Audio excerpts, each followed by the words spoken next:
அனைவருக்கும் வணக்கம். ஆம்பூர் கருமாரியம்மன் திருக்கோயிலேருந்து நான் உங்கள் இன்பா. இப்போ எதுக்காக இந்த வீடியோ பதிவுனா, நிறைய அன்புள்ளங்கள் ஃபோன் பண்ணி ஆலயத்தோட சிறப்பு என்னன்னு கேட்குறீங்க, திருக்கோவில் எங்கே அமைந்திருக்கு என்று கேட்குறீங்க. நம்மளோட திருக்கோவில் திருப்பத்தூர் மாவட்டம் ஆம்பூர் சான்றோர் குப்பம் 32வது வார்டு பிரேம் முதல் தெருவில் திருக்கோவில் அமைந்துள்ளது.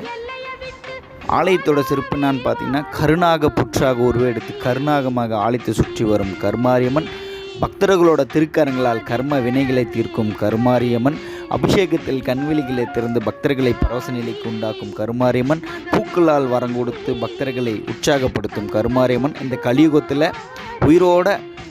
உயிரோட்டமாக அமர்ந்திருக்கும் தாய் அன்னை கையில் நீங்கள் கல்லாவோ கடவுளாவோ பார்க்க தேவையில்ல, அம்மாவா பாவிச்சு அவள் பாதத்தில் சரணடைந்தால் போதும். ஒரு மாறி வந்தேனும் தன் பக்தர்களை காத்தல்வாள் கருமாரியம்மன். அன்னையின் வாக்கின்படி என்னை தேடி வரும் பக்தர்கள் அனைவரும் என் பிள்ளைகள். அவங்களோட திருக்கரங்களால்